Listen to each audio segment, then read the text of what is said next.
like that. Let me ask you guys something, and then we're going to get to an NFL blitz. And Chris, I want to play these two Justin Fields sound bites. Justin went on a podcast, okay, and the irony is we were just talking about Justin earlier this week, and I said that Jason Lock-on-4, who I do a podcast with called In the Huddle, had said he spoke to one general manager who felt like after the Senior Bowl that he was convinced that the Bears are going to try to move on from Justin Fields. And we discussed it. We were down at State Farm, as a matter of fact, on, was it Wednesday, for the game. And Justin went on a podcast, but as Derek Carr visits the Jets, and he's continuing this, I'm going to visit all the teams that are interested in me, and we'll see where he potentially lands. I want you to hear about what Justin said about being drafted if he would have been drafted by the Falcons. This was his response to one of the questions on this podcast. I mean, it would have been sick to see, like, just out of the, Michael Vick comparisons that would have naturally happened there. But since you're from the South, did you want to play near your hometown? It would have been cool, my dad had season tickets growing up, so I would always go to, games with him. But it would have definitely been, a story. Like, even this past year when we played Atlanta, it was I just got so many flashbacks just driving around the stadium, just thinking about the, different tailgating spots me and my dad used to go to when I was a kid. So I was, getting emotional. I was like, wow, Talking about his dad, and Pablo, thank you. He's a big listener of the program. Listen, the Fields family, they're here. They're from here. They rep Georgia. And Justin's just talking about, that's like a childhood dream. It's sort of like Michael Money Harris. Right. Playing for the Braves, man. Grew up watching the Braves. It's the same thing. So it didn't happen. But for those of you who are like, he didn't want to be here, I told you then he wanted to be here. It wasn't his decision to be here. We were, again, it seemed at the time like a perfect fit. And again, we're not going to debate what happened at Georgia, although everybody has a theory. But he goes out to Ohio State, and I was won over by this guy.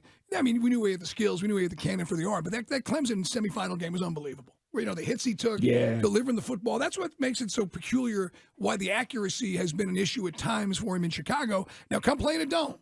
Play Mercedes-Benz. He's already made those comments. I prefer in a roof stadium. I would too if I was a Chicago Bears fan. Who the hell wants to sit there and freeze your butt off? I mean, look, I get the working man hero crap. I sat there with my dad at Giant Stadium. It ain't fun. I mean, you get no freaking way. 20 degrees with a wind chill over there in the swamps of the Meadowlands. No, that was not fun. Okay?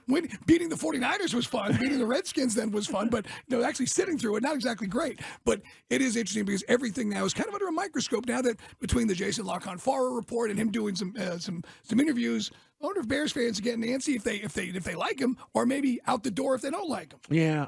Listen, I think being honest about things and saying, hey, if I would have been drafted by my hometown team, if you got a problem with that, you're a bad sports fan. Seriously, I don't think there's anybody who grew up in any particular city, and then their hometown team had a chance to take them, and they didn't take them, and they go, man, I wish I would have played there. I don't think there's anything wrong with that. But I will say, you can't help where you were born. No, right? you can't. I mean, it's the stupid thing. Like when I got here, you're not from. Get out of here. Like you get to choose. But at the end of the day, here's what Mike was talking about.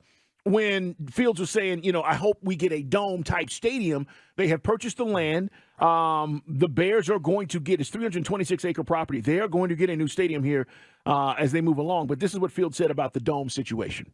The thing is about that weather is when it's that cold, you have to bundle up, put a bunch of layers on and stuff like that. And your body's cold, so you're not warmed up. So I feel way slower in that cold weather. So it's tough, but it's hard to stay warm in that weather. Warm-ups and stuff like that, your hands freezing up, so it's tough. I hope we just get a dome. I don't care if we're at Soldier Field. I don't care if we're in Arlington Heights. I hope we get a dome.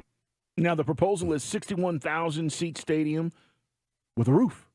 We will see what happens, but that is what they're talking about. It's going to create all these jobs, and it's a big deal in the state of Illinois, but certainly in the Chicago area because people didn't want the stadium to move. They wanted to tear Soldier Field down, stay there, and stay in that area, and they didn't. It was always, for those who've never seen Soldier Field, it was unbelievable. If you go back, how monstrous it is, the Roman columns, and I mean, it's the memorials of World War II and everything else outside.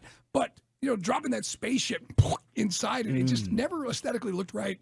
And the weather, I mean, it is brutal if you ever had a chance to be up there for a game. But, yeah, to move it out to the burbs, that's, everybody also wants to have an entertainment complex next to their stadium. You're right. That's what the Rangers have done it down in Texas between Cowboys where the AT&T Stadium is.